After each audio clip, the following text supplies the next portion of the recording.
Assalamualaikum warahmatullahi wabarakatuh. Selamat pagi anak-anak. Bagaimana kabar kalian hari ini? Semoga selalu sehat sehingga kita dapat belajar dengan baik.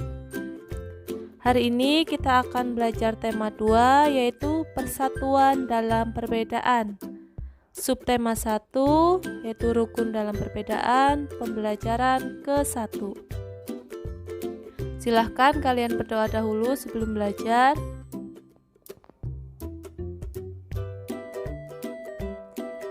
Tujuan pembelajaran hari ini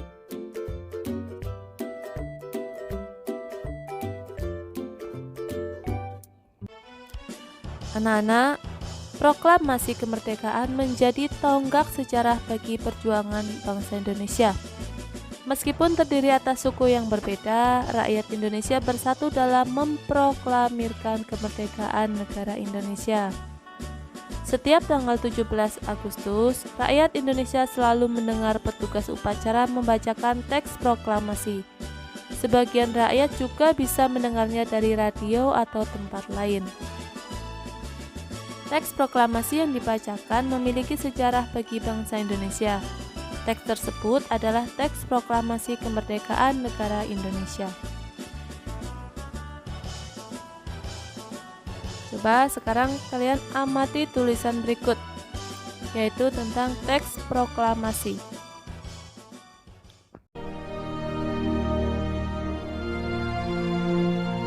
Proklamasi. Kami, bangsa Indonesia, dengan ini menyatakan kemerdekaan Indonesia. Hal-hal yang mengenai pemindahan kekuasaan dan lain-lain diselenggarakan dengan cara saksama dan dalam tempo yang sesingkat-singkatnya. Jakarta, 17 Agustus 1945,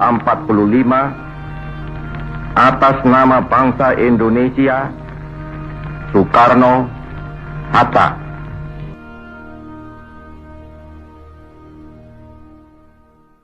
Apa yang kamu ketahui tentang teks tersebut?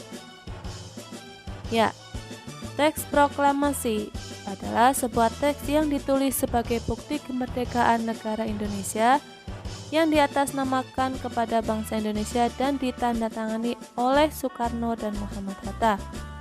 Teks ini bertujuan untuk membuktikan dan mendapatkan pengakuan dari negara lain bahwa Indonesia telah merdeka dari penjajahan negara asing. Hal lain apa yang ingin kamu ketahui tentang teks tersebut? Ya, tentang arti proklamasi, kapan proklamasi itu dibuat, siapa yang membuat proklamasi. Coba sekarang kalian baca Proklamasi Kemerdekaan Indonesia. Proklamasi kemerdekaan yang dilakukan tanggal 17 Agustus 1945 menjadi peristiwa penting bagi bangsa Indonesia.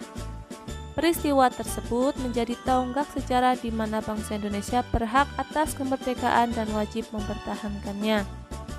Diawali dengan dijatuhkannya bom atom oleh tentara Amerika Serikat pada tanggal 6 Agustus 1945 di kota Hiroshima dan pada tanggal 9 Agustus 1945 di kota Nagasaki, Jepang akhirnya menyerah pada tentara sekutu.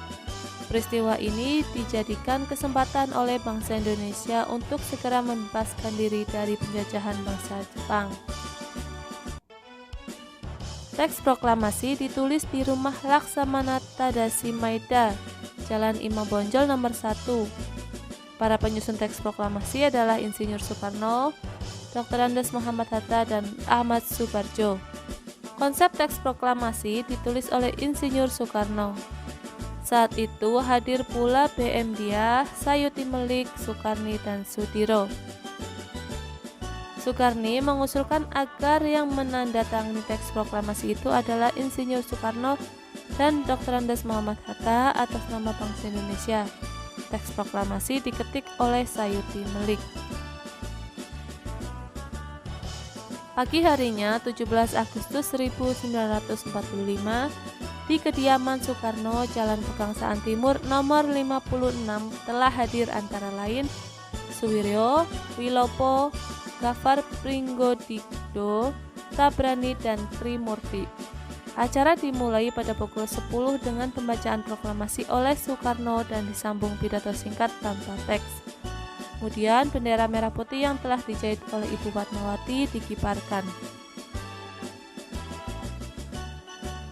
Coba sekarang, berdasarkan teks tersebut, isilah peta pikiran berikut.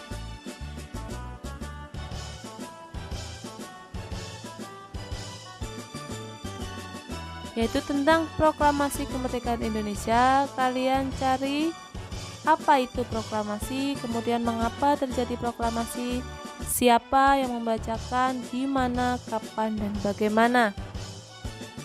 Sebagai contoh, apa itu proklamasi? Yaitu merupakan sebuah tonggak sejarah di mana bangsa Indonesia berhak atas kemerdekaan dan wajib mempertahankannya. Mengapa terjadi proklamasi? Karena menjadi kesempatan bangsa Indonesia untuk segera membebaskan diri dari penjajahan bangsa Jepang. Silahkan kalian lengkapi peta pikiran tersebut.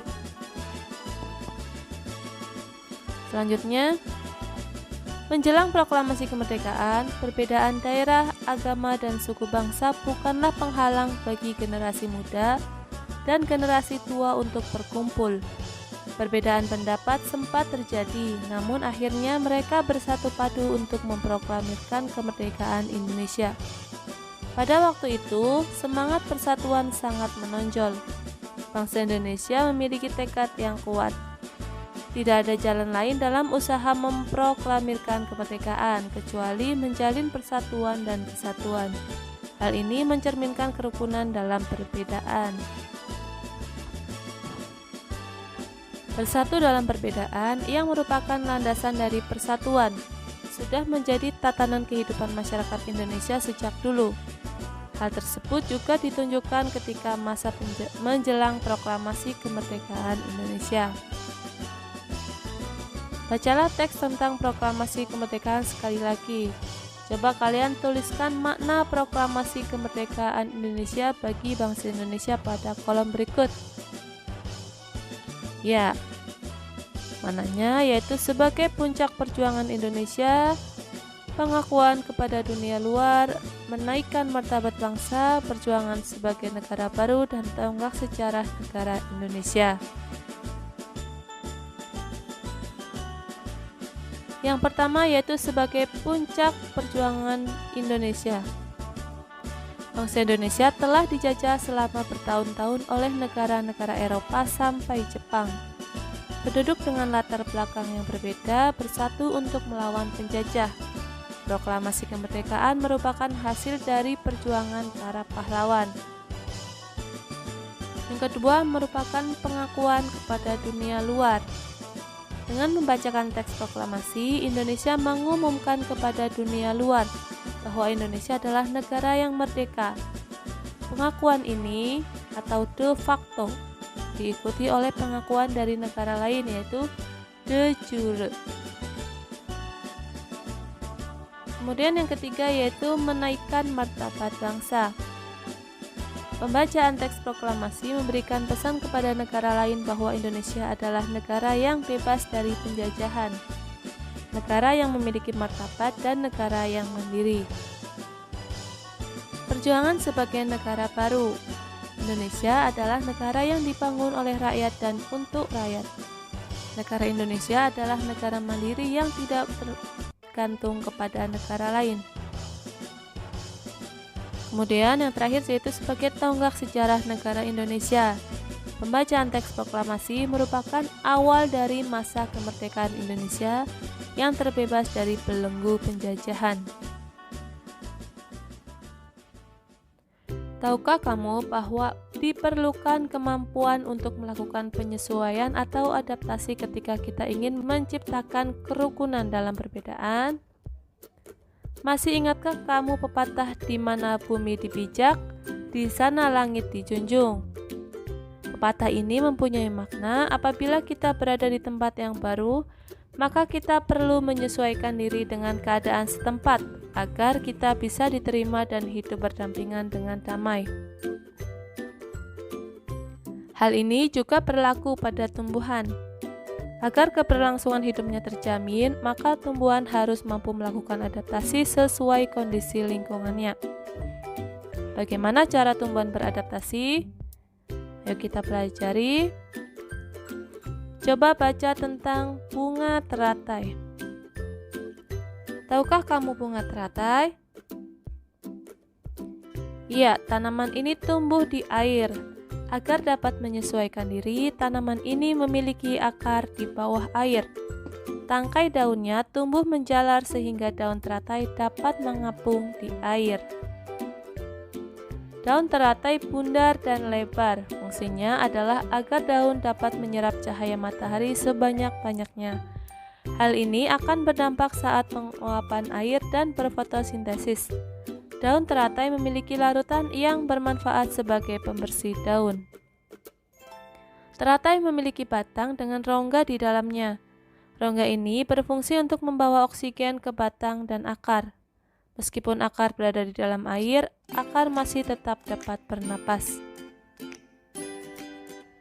Coba sekarang, tugas kalian yang kedua.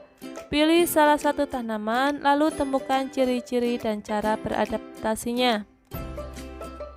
Tulis informasi yang kalian dapatkan pada peta pikiran.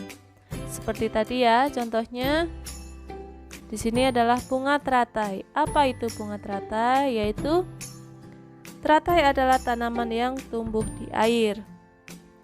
Kemudian kalian lengkapi peta pikiran berikut. Tulis di buku kalian. Anak-anak, seperti tumbuhan, manusia memiliki cara berbeda dalam beradaptasi. Perbedaan yang ada bukan untuk dipermasalahkan, namun untuk disyukuri. Tuhan menciptakan kita berbeda-beda agar kita saling mengenal dan saling menghargai. Perbedaan merupakan anugerah. Terima kasih, sampai di sini. Semoga bermanfaat. Kita jumpa lagi pertemuan berikutnya. Wassalamualaikum warahmatullahi wabarakatuh.